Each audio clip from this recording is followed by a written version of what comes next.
ETV ప్రేక్షకులకు నమస్కారం. Triple intelligence of శుభమస్తు కార్యక్రమానికి స్వాగతం.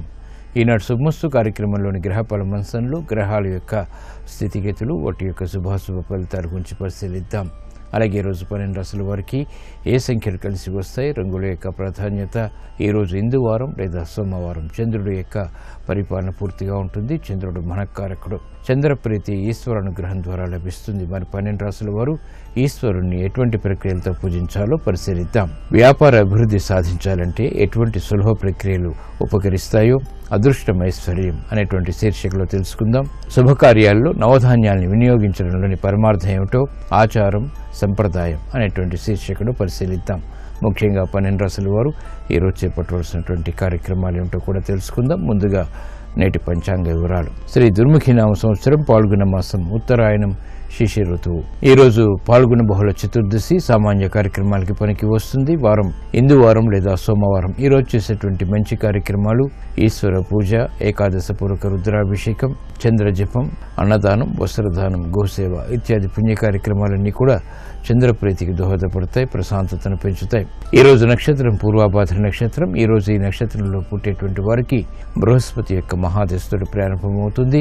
ప్రస్తుతం బృహస్పతి యొక్క స్థితి కన్యాక్షేత్ర స్థితి, రవి శుక్రుల యొక్క వీక్షణ ఉంది. ఇది ఆధిపత్యత స్థితిరీత్యా శుభుడైనప్పుడు మంచి యోగాన్ని కలిగించడంలో సమర్థత కలిగినటువంటి గ్రహం. ఈరోజు మరో ప్రత్యేకత, మేషరాశిలోకి బుధుడు యొక్క సంచారం ఉదయం 7:30 ప్రారంభమవుతుంది. ఈరోజు ఇందువారం లేదా సోమవారం చంద్రుడి యొక్క పరిపాలన పూర్తిగా ఉంటుంది. చంద్రుడు మనఃకారకుడు. మానసిక ప్రశాంతతకి చంద్రానుగ్రహం తప్పనిసరి. చంద్రానుగ్రహం శివానుగ్రహం ద్వారా మాత్రమే లభిస్తుంది. ఇప్పుడు శుభమస్తు వీక్షిస్తున్నటువంటి ప్రేక్షకులందరికీ ఈశ్వరానుగ్రహం కలగాలని ప్రార్థిద్దాం. బ్రహ్మమురారి సురార్చితలింగం నిర్మల భాసిత శోభితలింగం జన్మజ దుఃఖ వినాశకలింగం తత్ప్రణమామి సదా శివలింగం దేవముని ప్రవరార్చితలింగం కామదహన కరుణాకరలింగం రావణదర్ప వినాశకలింగం తత్ప్రణమామి సదా శివలింగం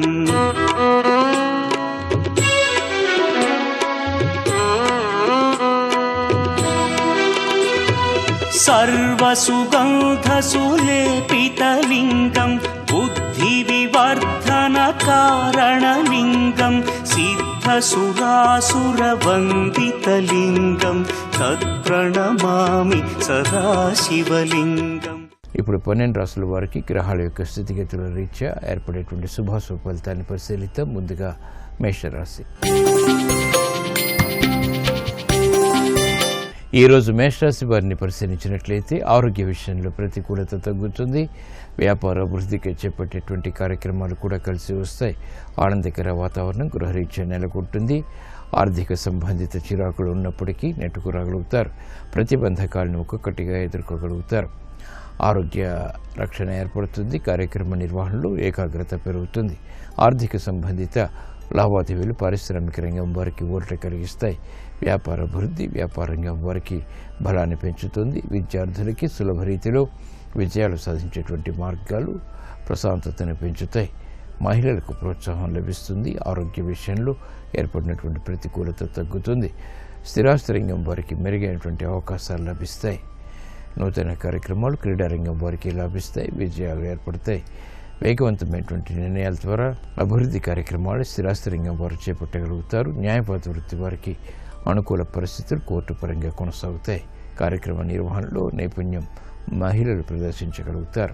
ఈరోజు మీ అదృష్ట సంఖ్య 9. ఎరుపు వర్ణం ధైర్యాన్ని కలిగిస్తుంది. సోమవారం సందర్భంగా ఈరోజు మేషరాశి వారు ఈశ్వరుణ్ణి సన్నజాజులతో భక్తి శ్రద్ధలతో పూజించడం ద్వారా మానసిక ప్రశాంతత పెరుగుతుంది. మానసిక రుగ్మతలు కనుమరుగవుతాయి. స్థిరాస్తి నిర్ణయాలు ఈరోజు మీకు అనుకూలం.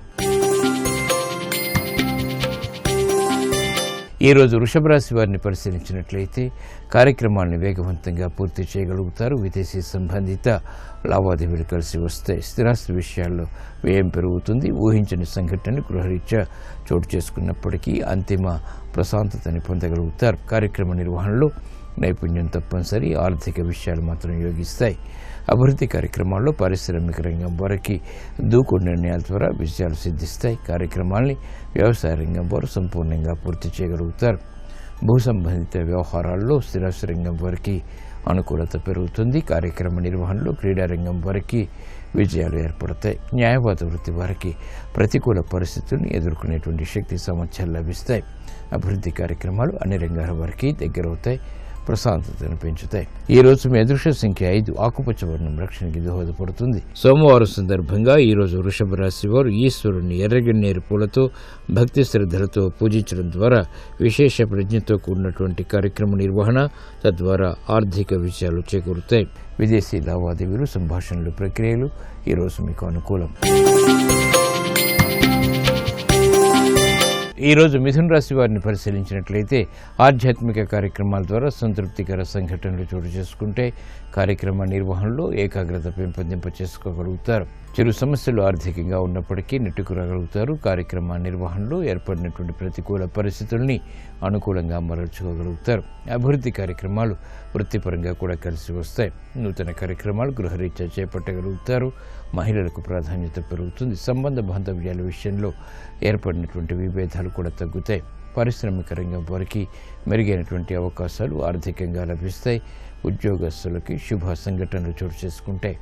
వేగవంతమైనటువంటి నిర్ణయాలు వ్యాపార రంగం వారికి కలిసి వస్తాయి, ఆదాయాన్ని పెంపొందింప చేస్తాయి. ఉత్తమ ఉత్తీర్ణత విద్యార్థులకి ఆనందాన్ని పెంచుతుంది. మహిళలకు ఆరోగ్య రక్షణ తప్పనిసరి. కార్యక్రమ నిర్వహణలో ఏర్పడినటువంటి పొరపాట్లు సవరించుకోగలుగుతారు. ఆధ్యాత్మిక కార్యక్రమాలు ఆధ్యాత్మిక రంగం వారికి కలిసి వస్తాయి, సంతృప్తిని పెంచుతాయి.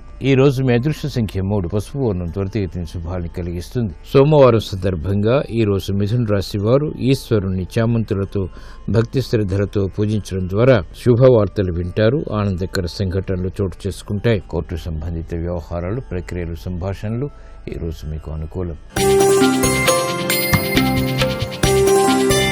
ఈ రోజు కర్కాటక రాశి వారిని పరిశీలించినట్లయితే ప్రయాణాల విషయంలో జాగ్రత్తలు వహించాలి. అదృష్ట సంఘటనలు గృహరీత్యా ప్రారంభమవుతాయి. గతంలో కన్నా మెరుగైనటువంటి పరిస్థితులు ఆర్థికంగా బలాన్ని పెంచుతాయి. అవమానకర సంఘటనల నుంచి బయటికి క్రమక్రమంగా రాగలుగుతారు. నూతన కార్యక్రమాలు గృహరీత్యా చేపట్టగలుగుతారు. సంతోష వార్తలు, క్రమశిక్షణతో కూడినటువంటి కార్యక్రమాలు బలాన్ని పెంచుతాయి. ఆర్థిక సంబంధిత లావాదేవీలు పారిశ్రామిక రంగం వారికి కలిసి వస్తాయి. నూతన ఉత్సాహాన్ని పెంపొందింపచేసేటువంటి కార్యక్రమ నిర్వహణ వ్యాపార రంగం వారికి కొనసాగుతుంది. మహిళలకు ప్రోత్సాహం లభిస్తుంది. ఆర్థిక పుష్టి చేకూరుతుంది. వ్యవహారాల్లో చుక్కెదురు పరిస్థితులను న్యాయవాద వృత్తి వారు ఎదుర్కోగలుగుతారు. ఆర్థిక సంబంధిత లావాదేవీలు స్థిరాస్తి రంగం వారికి లాభిస్తాయి. నూతన నిర్ణయాల ద్వారా ఏర్పడినటువంటి అనుకూల పరిస్థితులు బలాన్ని పెంచుతాయి. ఈ రోజు మీ అదృష్ట సంఖ్య 5. ఆకుపచ్చ వర్ణం రక్షణకి దోహదపడుతుంది. సోమవారం సందర్భంగా ఈ రోజు కర్కాటక రాశి వారు ఈశ్వరుని శ్రీగంధంతో భక్తి శ్రద్ధలతో అభిషేకించడం ద్వారా శుభ సంఘటనలు చోటు చేసుకుంటాయి. అవమానకర సంఘటనలు కనుమరుగవుతాయి. ఆర్థిక లావాదేవీలు, సంభాషణలు, ప్రక్రియలు ఈ రోజు మీకు అనుకూలం. ఈ రోజు సింహరాశి వారిని పరిశీలించినట్లయితే కార్యాలలో కాలయాపన కొనసాగుతుంది. నూతన విధి విధానాలతో కూడినటువంటి కార్యక్రమాలని వేగవంతంగా పూర్తి చేయలేకపోతారు. ఆర్థిక పరిస్థితి మెరుగవుతుంది. అయినప్పటికీ ఆందోళనకర పరిస్థితులు కూడా వెనంటి ఉంటాయి. వేగవంతమైనటువంటి నిర్ణయాల ద్వారా సమస్యలు ఎదురవుతాయి. కాబట్టి జాగ్రత్తలు వహించాలి. మిత్రులతోటి, బంధువులతోటి కూడినటువంటి సంభాషణలు విభేదాలను తలెత్తుతాయి. ఉత్తమ విజయాలకి చేపట్టేటువంటి కార్యక్రమ నిర్వహణ పారిశ్రామిక రంగం వారికి కలిసి వస్తుంది. వ్యాపార వ్యవహారాల్లో ఏర్పడినటువంటి విభేదాలు వ్యాపార రంగం వారికి తగ్గుతాయి. అనిశ్చిత పరిస్థితుల నుంచి స్థిరాస్తి రంగం వారు బయటికి రాగలుగుతారు. కాలయాపంతో కూడినటువంటి కార్యక్రమాల ద్వారా ఏర్పడినటువంటి ప్రతిష్టంభన స్థిరాస్తి రంగం వారికి తగ్గుతుంది. పునఃప్రయత్నాలు లాభిస్తాయి. వేగవంతమైనటువంటి నిర్ణయాలు క్రీడారంగం వారికి కలిసి వస్తాయి. ఈ రోజు మీ అదృష్ట సంఖ్య 1. ఎరుపు వర్ణం ధైర్యాన్ని కలిగిస్తుంది. సోమవారం సందర్భంగా ఈ రోజు సింహరాశి వారు ఈశ్వరుణ్ణి గులాబీలతో భక్తి శ్రద్ధలతో పూజించడం ద్వారా ప్రమాదాలు కనుమరుగవుతాయి. ప్రశాంతత పెరుగుతుంది. వ్యాపార ఒప్పందాలు ఈ రోజు మీకు అనుకూలం. ఈ రోజు కన్యారాశి వారిని పరిశీలించినట్లయితే ఆకస్మిక అనుకూల మార్పులు ఆర్థికంగా లేకపోలేదు. ప్రయాణాల విషయంలో ఏర్పడినటువంటి ప్రతికూల పరిస్థితులు తగ్గుతాయి. నూతన కార్యక్రమాలు గృహరీత్యా కూడా ప్రారంభించగలుగుతారు. సంబంధ బాంధవ్యాలు మెరుగవుతాయి. రాజకీయపరమైనటువంటి వ్యవహారాల్లో రాజకీయ రంగం వారికి మెళుకువలు తెలుస్తాయి, తద్వారా విజయాలు కూడా పొందగలుగుతారు. ఆర్థిక క్రమశిక్షణ పారిశ్రామిక రంగం వారికి కొనసాగుతుంది. వ్యాపార ఒప్పందాల ద్వారా వ్యాపార రంగం వారికి నూతన కార్యక్రమ నిర్వహణ చేపట్టేటువంటి అవకాశాలు లభిస్తాయి. క్రీడా రంగం వారికి అనుకూలం. సాఫ్ట్వేర్ రంగం వారు ఉన్నతికి చేపట్టేటువంటి కార్యక్రమాల్లో ప్రోత్సాహాన్ని పెంపొందింపజేసుకోగలుగుతారు. మహిళలకు ఆరోగ్య పరిస్థితి మెరుగవుతుంది. ఈ రోజు మీ అదృష్ట సంఖ్య 5, ఆకుపచ్చ వర్ణం రక్షణకి దోహదపడుతుంది. సోమవారం సందర్భంగా ఈ రోజు కన్యా రాశి వారు ఈశ్వరుణ్ణి కొబ్బరి నీళ్లతో భక్తి శ్రద్ధలతో అభిషేకించడం ద్వారా జన్మ బృహస్పతి ద్వారా ఏర్పడేటువంటి మానసిక రుగ్మతలు కనుమరుగవుతాయి. అష్టమ కుజుడు ద్వారా ఏర్పడేటువంటి ప్రమాదాలు కూడా కనుమరుగవుతాయి. ఆర్థిక లావాదేవీలు సంభాషణలు ఈరోజు మీకు అనుకూలం. ఈరోజు తులారాశి వారిని పరిశీలించినట్లయితే మానసిక ధైర్యం కలిగి ఉంటారు. వ్యవసాయ సంబంధిత కార్యక్రమాల్లో నిర్విఘ్నంగా అభివృద్ధిని సాధించగలుగుతారు. వ్యవహారాల్లో చుక్కెదురు పరిస్థితుల్ని అధిగమించగలుగుతారు. గతంలో ఏర్పడినటువంటి పొరపాటును సవరించుకునేటువంటి అవకాశాలు దగ్గరవుతాయి. క్రీడారంగం వారికి అభివృద్ధి కార్యక్రమాలు కలిసి వస్తాయి. నూతన ఒప్పందాలు వ్యాపార రంగం వారికి లాభిస్తాయి. వ్యవహారాల్లో చుక్కెదురు పరిస్థితుల్ని పారిశ్రామిక రంగం వారు ఎదుర్కోగలుగుతారు. విద్యార్థులకి అనుకూల పరిస్థితులు విద్యాపరంగా బలాన్ని పెంచుతాయి. సాహసోపేతమైనటువంటి నిర్ణయాలకి మహిళలు గృహరీత్యా ఉపక్రమించగలుగుతారు. అభివృద్ధి కార్యక్రమాల్లో ఆటంకాలు స్థిరాస్తి రంగం వారికి తగ్గుతాయి. ఈ రోజు మీ అదృష్ట సంఖ్య 2, తెలుపు వర్ణం ప్రశాంతతను పెంచుతుంది. సోమవారం సందర్భంగా ఈ రోజు తులారాశి వారు ఈశ్వరుణ్ణి బిల్వదళాలతో భక్తి శ్రద్ధలతో పూజించడం ద్వారా తృతీయ శని ద్వారా శుభ ఫలితాలు ఏర్పడతాయి. ఆర్థిక పుష్టి చేకూరుతుంది. వాహన కొనుగోలు వంటివి ఈ రోజు మీకు అనుకూలం. ఈ రోజు వృశ్చిక రాశి వారిని పరిశీలించినట్లయితే ఆర్థికపరమైనటువంటి ప్రతికూల పరిస్థితులు తగ్గుతాయి. నూతన ఒప్పందాల ద్వారా ఏర్పడినటువంటి అనుకూలత బలాన్ని పెంచుతుంది. ఉద్యోగ సంబంధిత కార్యక్రమాల్లో శుభవార్తలు వింటారు. దైనందిన కార్యక్రమాన్ని సజావుగా పూర్తి చేయగలుగుతారు. ఓర్పు సహనంతో కూడినటువంటి కార్యక్రమాల ద్వారా ఆర్థిక అభివృద్ధి చేకూరుతుంది. క్రీడారంగం వారికి అనుకూలం. న్యాయవాద వృత్తి వారికి మెరుగైనటువంటి అవకాశాలు లభిస్తాయి.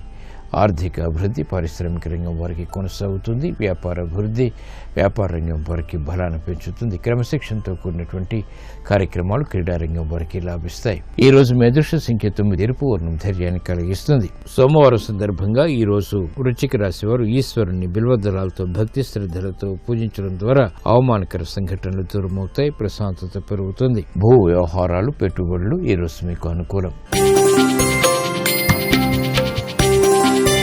ఈ రోజు ధనుసు రాశి వారిని పరిశీలించినట్లయితే ఆరోగ్య విషయంలో జాగ్రత్తలు పాటించాలి. అయోమయ పరిస్థితులు ఆర్థికంగా కొనసాగుతాయి. నూతన ఒప్పందాల ద్వారా ఏర్పడినటువంటి అలజడి కూడా కొనసాగుతుంది. కార్యక్రమ నిర్వహణలో నైపుణ్యం తప్పనిసరి. ఆర్థిక లావాదేవీల విషయంలో ఆచితూచి వ్యవహరించాలి. నూతన బాధ్యతలు పారిశ్రామిక రంగం వారికి పెరిగితే తెలివైన నిర్ణయాలు తీసుకున్నప్పటికీ వ్యాపారపరంగా ఆశించినటువంటి ఫలితాలని వ్యాపార రంగం వారు పొందలేకపోతారు. ప్రయోజనకర కార్యక్రమ నిర్వహణ మహిళలు గృహరీత్యా చేపట్టగలుగుతారు. ఆశాజనకమైనటువంటి వాతావరణం ఆర్థికంగా స్థిరాస్తి రంగం వారికి కొనసాగుతుంది. బాధ్యతలు న్యాయవాద వృత్తి వారికి పెరుగుతాయి. ఈ రోజు మీ అదృష్ట సంఖ్య 3, పసుపు వర్ణం త్వరితగతిన శుభాన్ని కలిగిస్తుంది. సోమవారం సందర్భంగా ఈ రోజు ధనుస్సు రాశి వారు ఈశ్వరుణ్ణి విభూతితో భక్తి శ్రద్ధలతో అభిషేకించడం ద్వారా ఉత్తమ వైరాగ్యం లభిస్తుంది. ఆర్థిక విషయాల్లో ఏర్పడినటువంటి ప్రతికూలత తగ్గుతుంది. రుణ ప్రయత్నాలు ఈ రోజు మీకు అనుకూలం. ఈ రోజు మకర రాశి వారిని పరిశీలించినట్లయితే అయోమయ పరిస్థితుల నుంచి బయటికి రాగలుగుతారు. సంభాషణల ద్వారా ఆశించినటువంటి ప్రయోజనాలు సాధించగలుగుతారు. కార్యక్రమ నిర్వహణలో కార్యసిద్ధి ఏర్పడుతుంది. ఆటంకాలను అధిగమించేటువంటి ప్రయత్నాలు లాభిస్తాయి. రాజకీయ వ్యవహారాల్లో రాజకీయ రంగం వారు నెగ్గుకు రాగలుగుతారు. విదేశీ సంబంధిత లావాదేవీలు విద్యార్థులకి విద్యాపరంగా ఉపకరిస్తాయి. ఒప్పందాల విషయంలో ఏర్పడినటువంటి ప్రతికూలత స్థిరాస్తి రంగం వారికి తగ్గుతుంది. న్యాయవాద వృత్తి వారికి మెరుగైనటువంటి సేవల ద్వారా అభివృద్ధి వృత్తిపరంగా చేకూరుతుంది.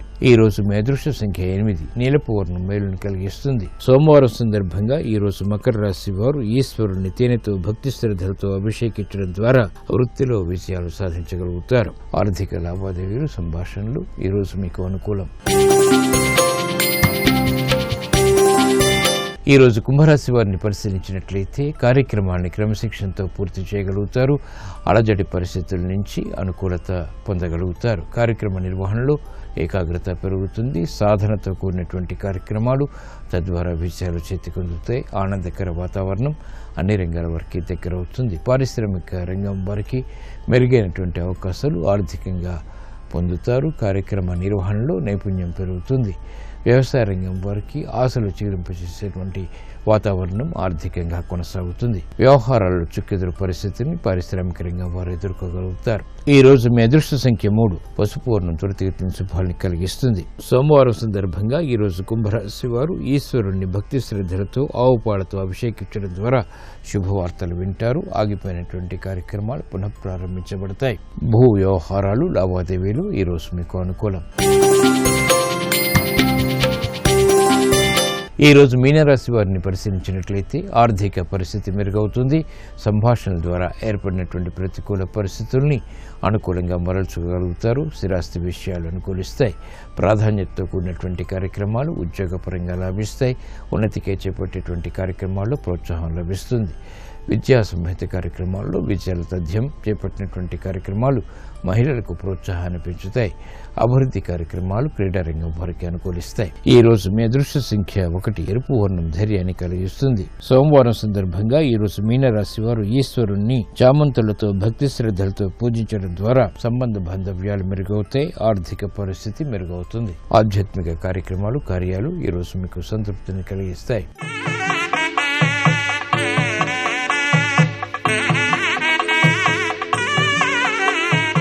వ్యాపార అభివృద్ధి సాధించాలంటే ఎటువంటి సులభ ప్రక్రియలు ఉపకరిస్తాయో అదృష్టం ఐశ్వర్యం అనేటువంటి శీర్షికలో తెలుసుకుందాం. వ్యాపార లాభానికి శ్రీ అని చెక్కినటువంటి స్వచ్ఛమైన వెండి ఉంగరాన్ని సోమవారం ఉదయం కుడి చేతి ఉంగరపు వేలికి ధరించడం ద్వారా ఉత్తమ ఫలితాలు పొందవచ్చు. ముందుగా ఉంగరాన్ని శుద్ధి చేయించి శ్రీ సూక్త అభిషేకం చేయించి రోజు ఉదయం సాయంత్రం ఓం ధనాయ నమః అని 11 సార్లు భక్తిపూర్వకంగా జపించడం ద్వారా అద్భుత లాభం చేకూరుతుంది. అంతేకాక రవి పుష్యయోగంలో ఉన్నప్పుడు సమీ వృక్షం అంటే జమ్మి చెట్టు వేరు ఆకులు తీసుకుని వాటికి ధూపం చూపించి ఓం లక్ష్మీనారాయణాయ నమః అని 11 సార్లు జపించాలి. తర్వాత వాటిని ఎర్ర వస్త్రంలో చుట్టి మరోసారి ధూపం చూపించి పూజించడం ద్వారా కూడా విశేషమైనటువంటి లాభాలు వ్యాపారపరంగా చేకూరుతాయి.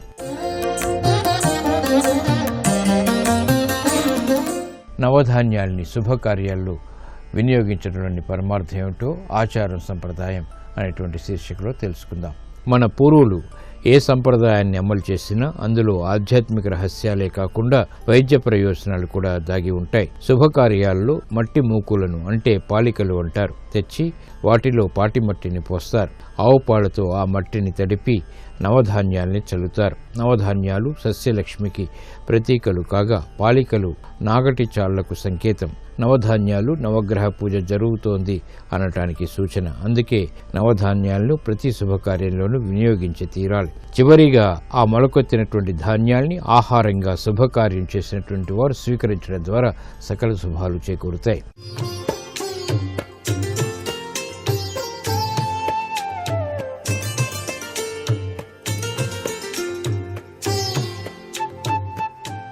XXX డిటర్జెంట్ సోప్ శుభమస్తు కార్యక్రమంలో గృహబలం అంశానికి స్వాగతం.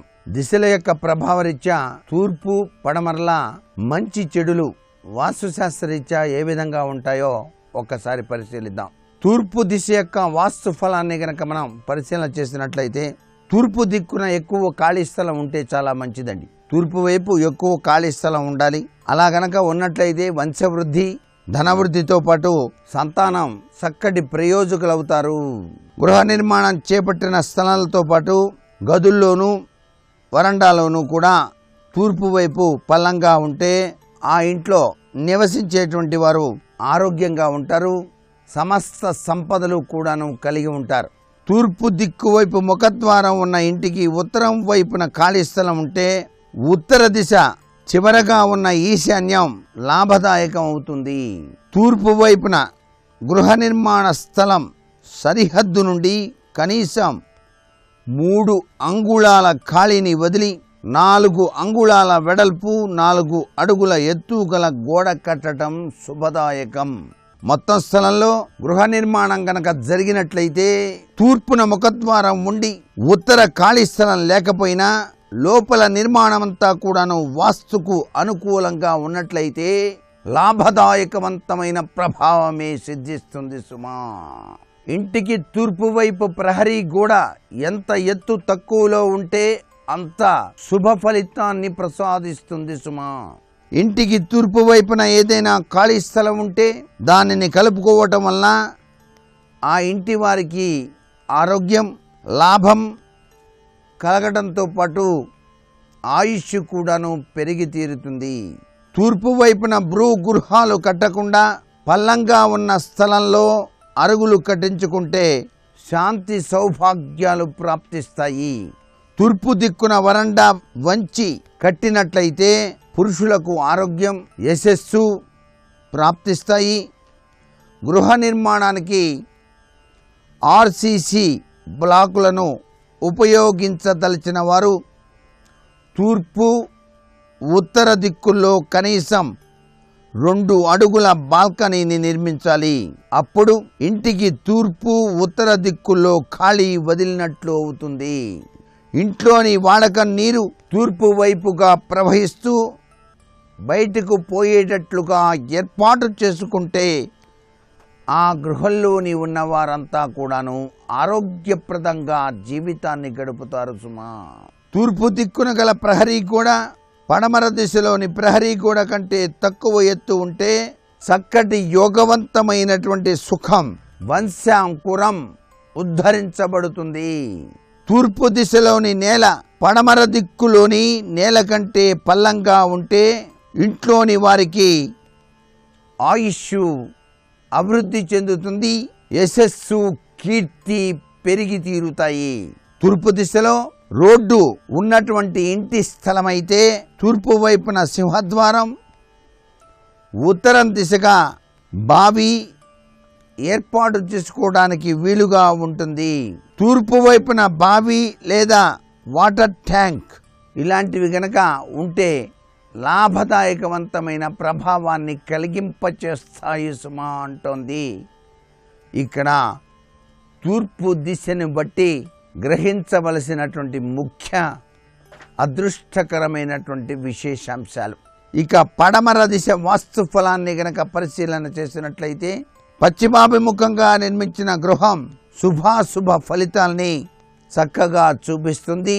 ఆ ఇంటిలోని పురుష సంతతిపై చక్కటి ప్రభావాన్ని కలిగింపజేస్తుంది.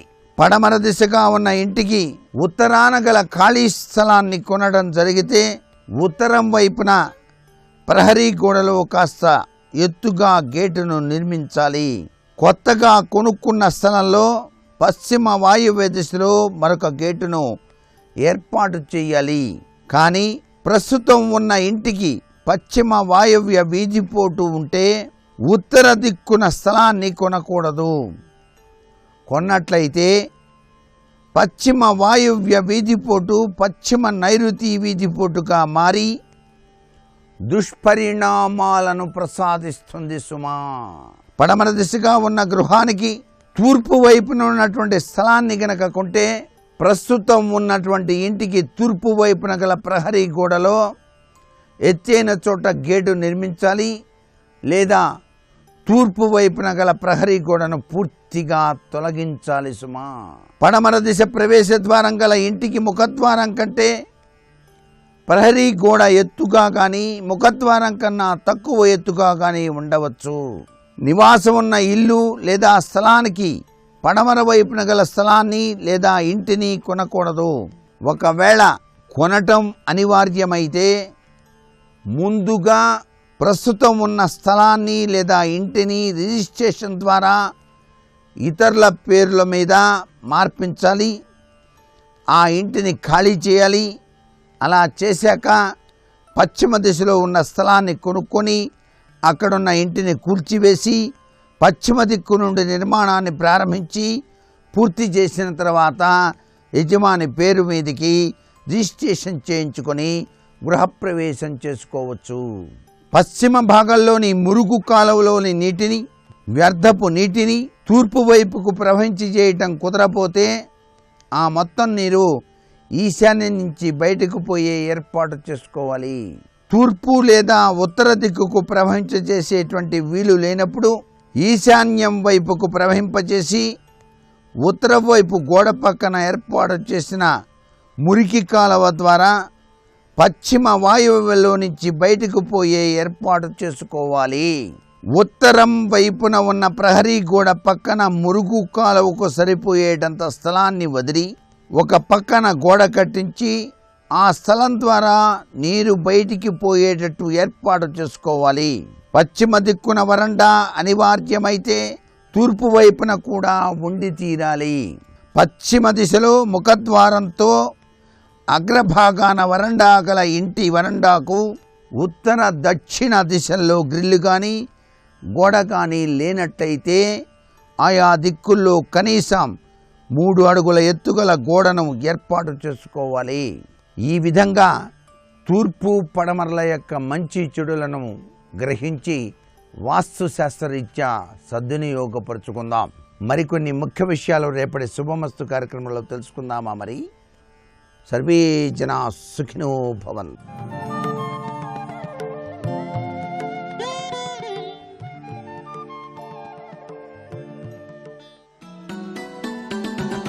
गोवर्धनोद्धार गोपरिपाल गोपाल कृष्ण हरे गोपिकलोला गोपाल बाल गोपाल कृष्ण हरे देवकी नन्दन देवादिदेव गोपाल कृष्ण हरे वसुदेव नन्दन श्रीवासुदेव गोपाल कृष्ण हरे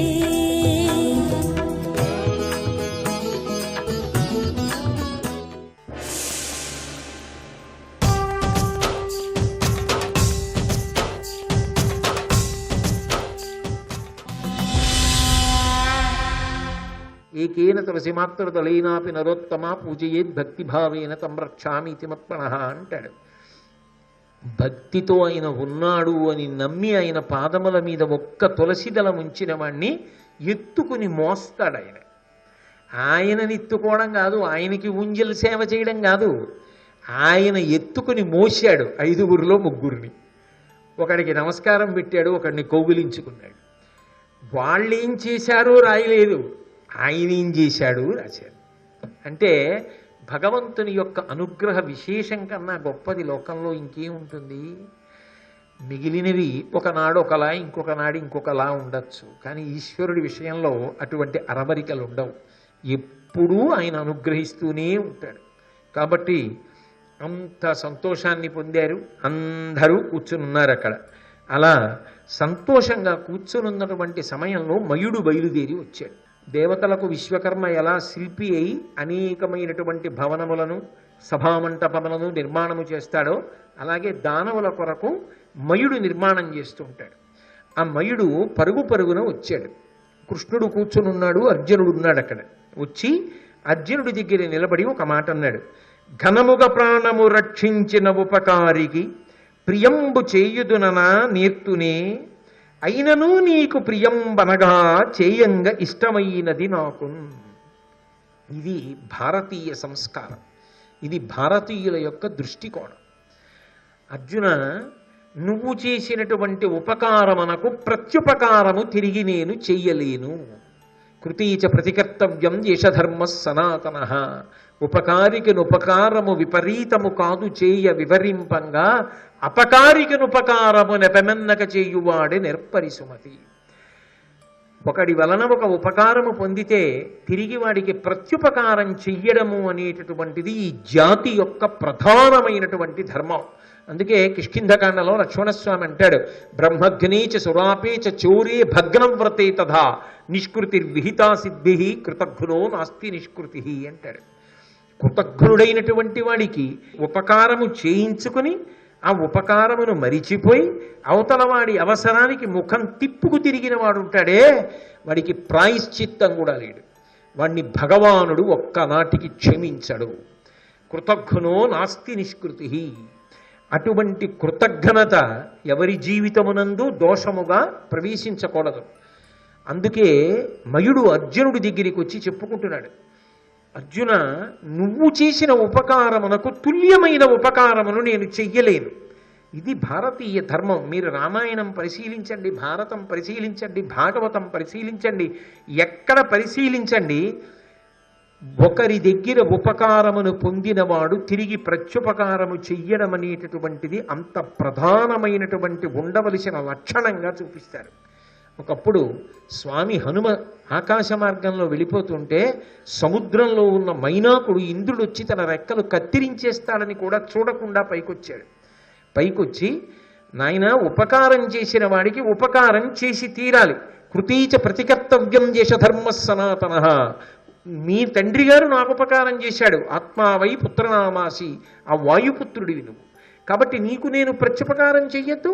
నిపత్య మమ శృంగేషు విశ్రమస్వ యథాసుఖం.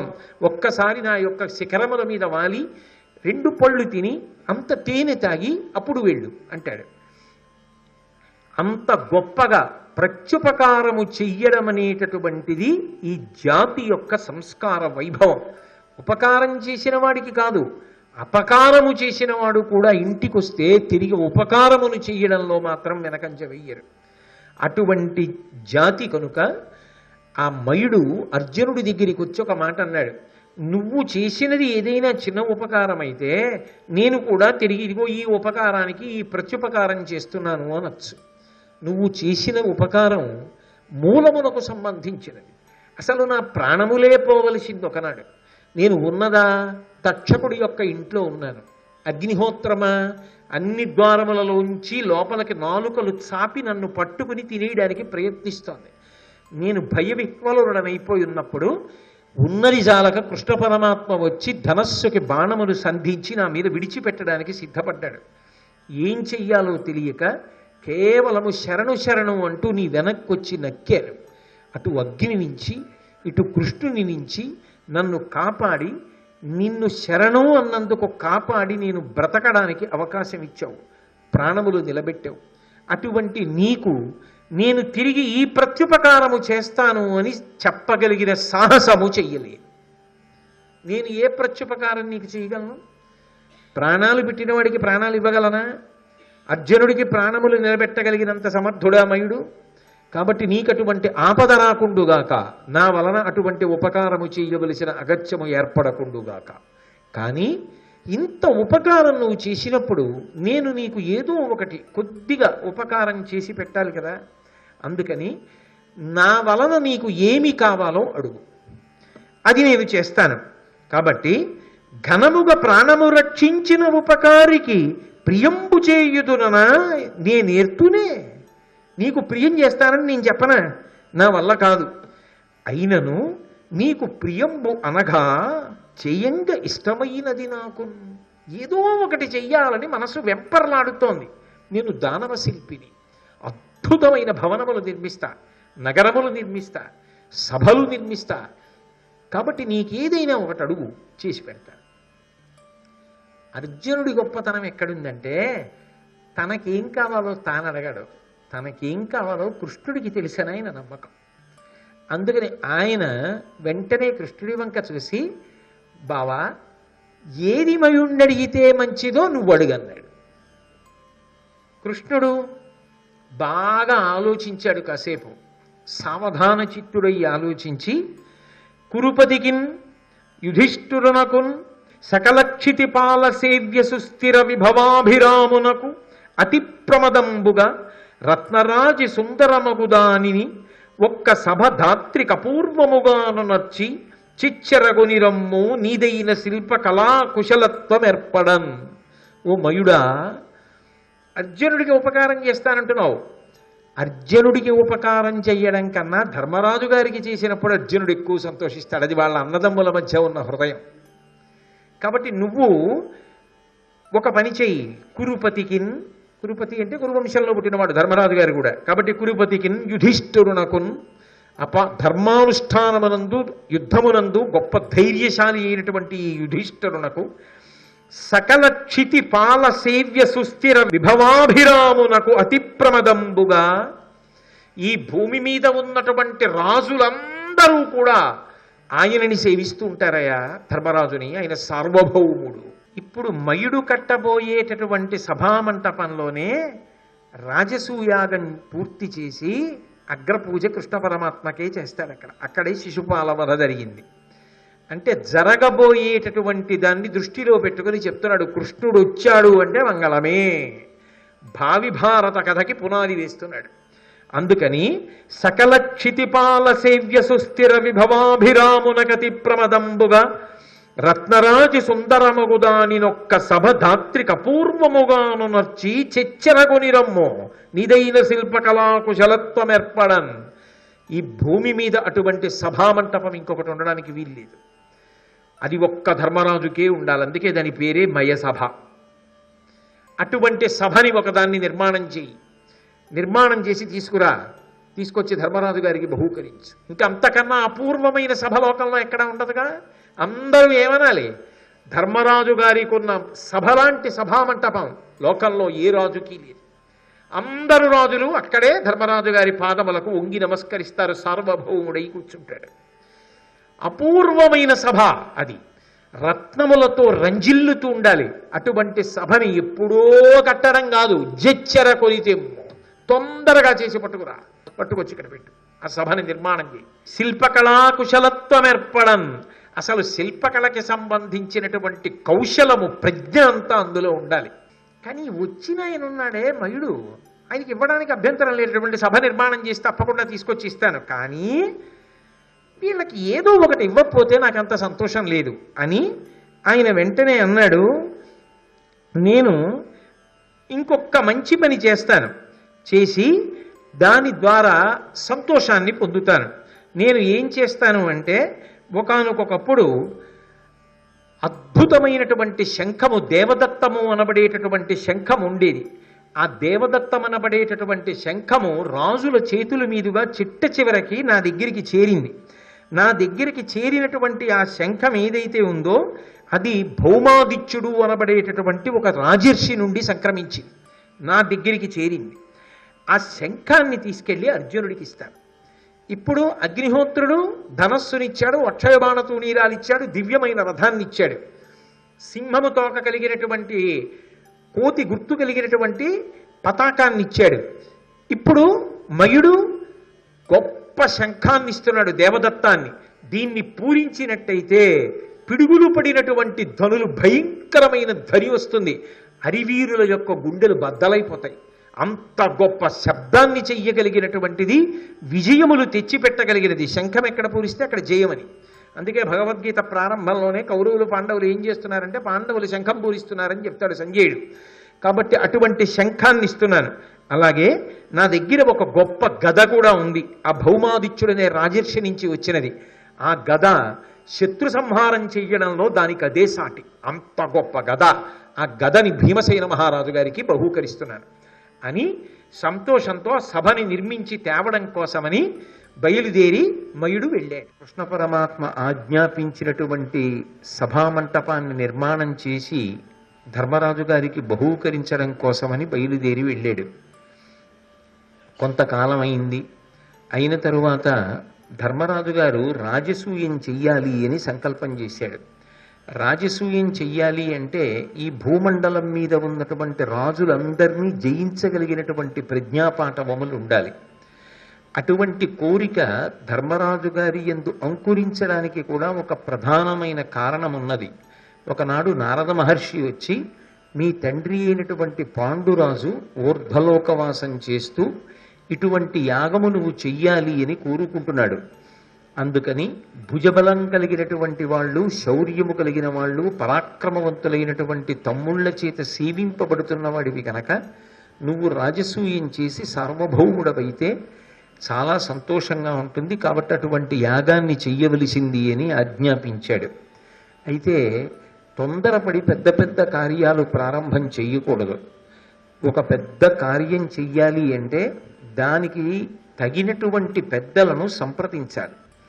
సంప్రదించి ఈ కార్యము మనము సాధించగలిగినదేనా, దీనికి ఏమైనా ప్రతిబంధకాలు ఉంటాయా, భూమండలం మీద ఉండేటటువంటి రాజులందరినీ గెలిస్తే తప్ప చెయ్యడానికి సాధ్యం కానటువంటి రాజసూయాన్ని సంకల్పం చేసిన తరువాత మన చేత ఓడింపబడకుండా ఉండగలిగినంత ప్రజ్ఞాపాఠవములు కలిగినటువంటి వీరుడు ఎవరైనా ఏ రాజ్యాన్నైనా పరిపాలిస్తున్నవాడు ఉన్నాడా? ఒకవేళ అలా ఉంటే ఆయనని గెలవడానికి ఉన్న మార్గం ఏమి? ఇటువంటి విషయాల గురించి చెప్పగలిగినటువంటి సమర్థుడై ఉండాలి. అంటే ఆయనకి విశేషమైనటువంటి పరిజ్ఞానం ఉండాలి. పరిజ్ఞానముతో పాటుగా యువతల వాడి కోరిక తీర్చడానికి కావలసినటువంటి రీతిలో వ్యూహ నిర్మాణం చెయ్యగలిగినటువంటి దక్షత కలిగిన వాడై ఉండాలి. ఇన్ని లక్షణములు ఉన్నవాడెవరు? శ్రీకృష్ణ పరమాత్మ. అందుకే ధర్మరాజు గారు కృష్ణ పరమాత్మని అడిగాడు. అడిగితే కృష్ణ పరమాత్మ ఒక మాట చెప్పారు. నీకు అరివీర భయంకరుడైనటువంటి సోదరుడు భీమసేనుడు ఉన్నాడు. ఆ పైన సకలాస్త్ర కోవిదుడు గాంధీవం చేతితో పట్టుకున్నటువంటి అర్జునుడు వేరొక సోదరుడై ఉన్నాడు. ఆ పైన కవలలు నకుల సహదేవులు ఉండనే ఉన్నారు. నీకన్నా ఇటువంటి కోరిక మనసులో పెట్టుకోవడానికి, రాజసూయం చెయ్యడానికి యోగ్యత కలిగినటువంటి వాడు యథార్థమునకు వేరొకడు లేడు. కానీ ధర్మరాజా, ఒక్క విషయం చెప్తాను, బాగా విను. జరాసంధుడు అనబడేటటువంటి రాజు ఒకడు ఉన్నాడు. అతన్ని గెలవడం అంత తేలికైనటువంటి విషయం కాదు. ఎందుచేత అంటే ఇప్పటికే అతని యొక్క శౌర్య పరాక్రమాలకి జడిసి ఎందరో రాజులు దేశాలు విడిచిపెట్టి పారిపోయారు. అంతటి అరివీర భయంకరుడైనటువంటి రాజు జరాసంధుడు. ఆ రాజు ఎంతటి పౌరుష పరాక్రమములు కలిగిన వాడంటే ఆయన అనేక మంది రాజుల్ని బంధీకృతుల్ని చేసి తీసుకొచ్చి కారాగారంలో పెట్టాడు. ప్రతిరోజు భైరవార్చన చేస్తాడు. ఉగ్రపూజ చేసి ఒక మహారాజుని బలిస్తాడు ఆ భైరవుడికి. అటువంటి ఉగ్రపూజ చేస్తూ ఉంటాడు. ఆయన కారాగారంలో ఇప్పటికే ఎందరో రాజులు ఉన్నారు. తమ రాజ్యానికి వచ్చి ఓడించి వదిలిపెట్టాడు. తమని తీసుకెళ్లి బంధీకృతుణ్ణి చేసి భైరవ పూజలో బలిస్తాడనేటటువంటి భయం చేత ఎందరో రాజులు రాజ్యములు విడిచిపెట్టి పారిపోయారు. అతను ఒక్కడే బలవంతుడైతే వేరు మాట. అగ్నికి వాయువు తోడైనట్టు హంస డిబకులు అనబడేటటువంటి ఇద్దరు ఆయనకి అన్ని వేళలా కొమ్ము కాస్తూ ఉంటారు. పక్కన నిలబడి ఆయనతో పాటుగా యుద్ధాలకు వెడుతూ ఉంటారు. జరాసంధుణ్ణి రక్షిస్తూ ఉంటారు. వాళ్ళు ఏ ఆయుధము చేత కూడా మరణించరు. ప్రత్యేకించి జరాసంధుడికి ధర్మరాజా నా మీద విశేషమైనటువంటి ఆగ్రహం. ఎవరు ఈ మాట అంటున్నది? కృష్ణ పరమాత్మ. ఎందుకు ఆగ్రహం అంటావా? దానికి ఒక కారణం ఉంది. జరాసంధుడి యొక్క కుమార్తెలందరినీ కంసుడికి ఇచ్చి పెళ్లి చేశాడు. ఆ కంసుడు కృష్ణుడి చేతిలో నిహతుడయ్యాడు. తన కుమార్తెలు దుఃఖాన్ని పొందడానికి కారణం నేనే అని మనసులో అక్కసు పెట్టుకున్నాడు. కంసుడు ఎంత దుర్మార్గుడైతే కృష్ణుడు చెప్పాడన్నది లెక్కలో పెట్టుకోలేదు. నా అల్లుడి మరణానికి కారణం కృష్ణుడే అని లెక్కలో పెట్టుకున్నాడు. పెట్టుకుని కృష్ణుడి మీద పగ సాధించాలి అని ప్రయత్నం ప్రారంభం చేశాడు.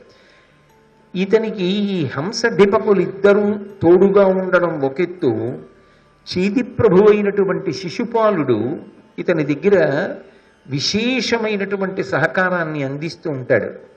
వీళ్ళ నలుగురు కలిసి యుద్ధానికి వస్తూ ఉంటారు. అందుచేత జరాసంధుణ్ణి ఓడించడం అంత తేలిక కాదు.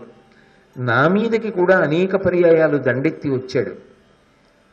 ఆ వచ్చినప్పుడు ముందు హంస డిపకులు ఇద్దరూ పడిపోతే జరాసంధుడు కొంత నిరుత్సాహం పొందుతాడని ఆలోచించి అవధ్యులైనటువంటి ఈ హంస డిబకుల్ని ఎలా చంపాలి అన్న విషయంలో బాగా ఆలోచించి మేము ఒక ప్రణాళికని రచన చేసి అమలు చేశాం. ఒకప్పుడు ఆ డిబకుడు వచ్చినప్పుడు ఆయన్ని పిలిచి, నీ సోదరుడైనటువంటి హంసుడు మా చేతిలో మరణించాడు అని చెప్పాం. ఆ డిబకుడు ఆ మాట నమ్మాడు. నమ్మి చాలా బాధపడి, నా సోదరుడు మరణించిన తరువాత ఇంకా నేను బ్రతికి ప్రయోజనం ఏమిటని నీళ్లల్లో మునిగి తనంత తానుగా మరణించాడు. డిబకుడు మరణించాడన్న వార్త విని హంసుడు మరణించాడు. హంస డిబకులు మరణించారన్న వార్త విని ప్రస్తుతం జరాసంధుడు చాలా నిరుత్సాహం కమ్ముకున్న కారణం చేత యుద్ధాలకి వెళ్లకుండా ఒక్కచోట ఉంటున్నాడు. కానీ విశేషమైనటువంటి రక్షణ మధ్య ఉంటాడు. దుర్భేద్యం, అసలు జరాసంధుణ్ణి సమీపించడం సాధ్యం కాదు. అంత దుర్భేద్యమైనటువంటి గిరివ్రజంలో ఉంటాడు. దానికి తోడు మంత్ర సంబంధమైనటువంటి రక్షణలు కొన్ని ఆయనకున్నాయి. ఇన్ని కారణాల వలన జరాసంధుడి దగ్గరికి వెళ్ళడం కుదరదు. అటువంటి జరాసంధుడు తపస్సు చేత పరమశివుణ్ణి మెప్పించాడు.